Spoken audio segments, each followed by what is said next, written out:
Currently, we're up here at Lake Seneca for the eclipse. As you can see, clouds. Nothing but clouds. 6 months in the making. Booked this place a while ago. Non-refundable, obviously. So maybe in 2079, we'll get it.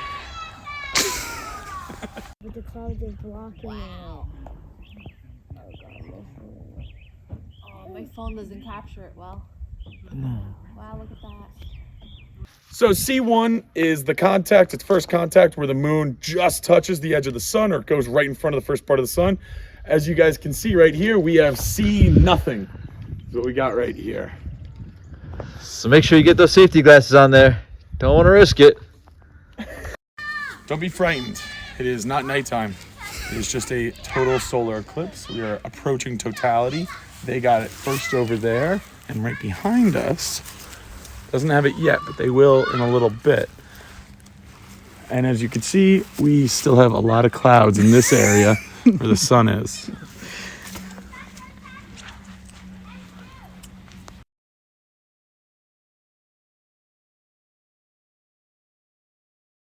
What we're doing here is we're monitoring the temperature. We have a temperature probe at ground level, and then 1.5 meters up, 3 meters, and 4.5 meters up. And here on the computer, it's registering the data every 10 seconds. And we're gonna see if we get any dips during the eclipse. So we're gonna be placing a microphone over in the woods, pretty far away. And we're gonna try to be reading some animal sounds and see how it changes during the eclipse, because animals are gonna get confused and we're not sure if it's gonna get louder or quieter. Like, we're gonna find out.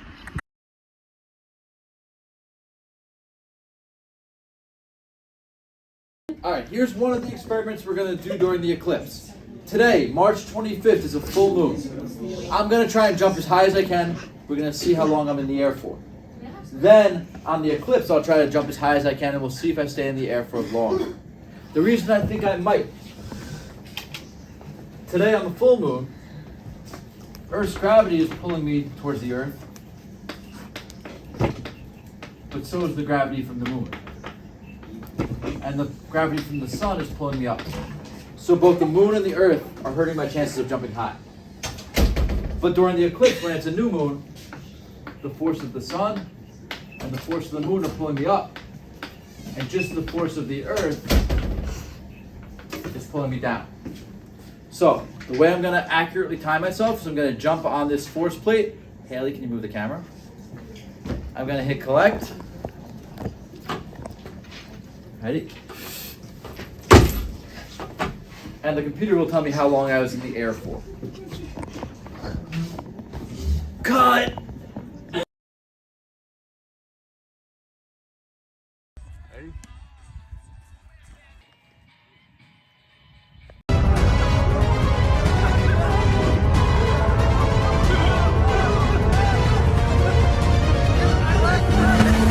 Okay. Okay, so clearly I faked this one. I did not actually jump in the air for 1.8 seconds. But maybe we should try to calculate how high I would have jumped if I were in the air for 1.8 seconds.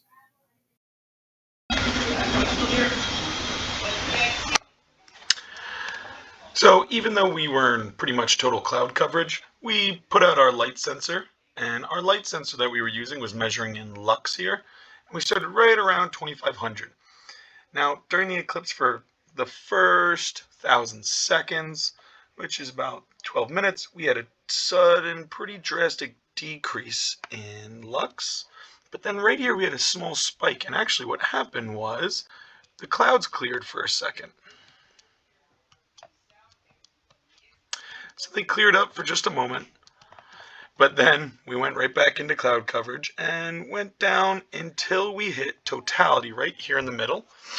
And we hung out there for about a minute, and then we came back after totality and our illumination started to increase again pretty constantly.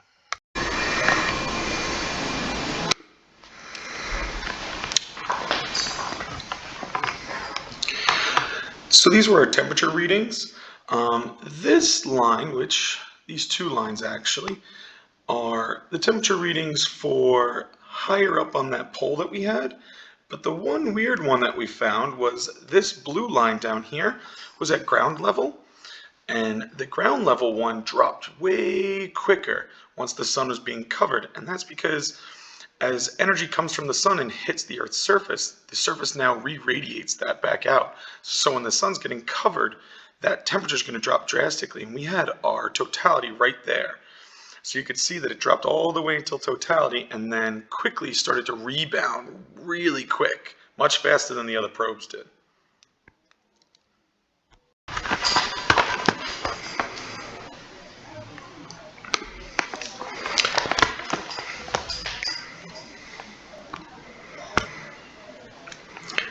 So here you can see how animals reacted during the eclipse. For the time leading into the eclipse, we did see a decrease in animal sound activity, and during totality, it got really quiet. Immediately following totality, it jumped right back up, even louder than right before.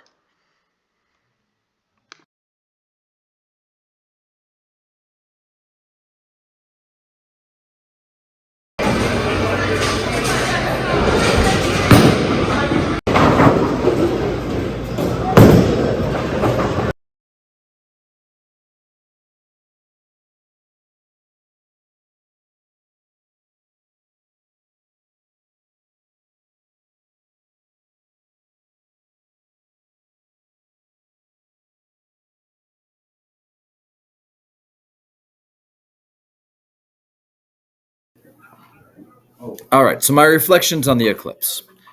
It really did stink that it was cloudy and we couldn't see the moon going over the sun, but it was a really fun experience. Getting to hang out with another science teacher, getting our families together, um, collecting some data, running these investigations, and then the darkness that came over us during the eclipse was really, really cool.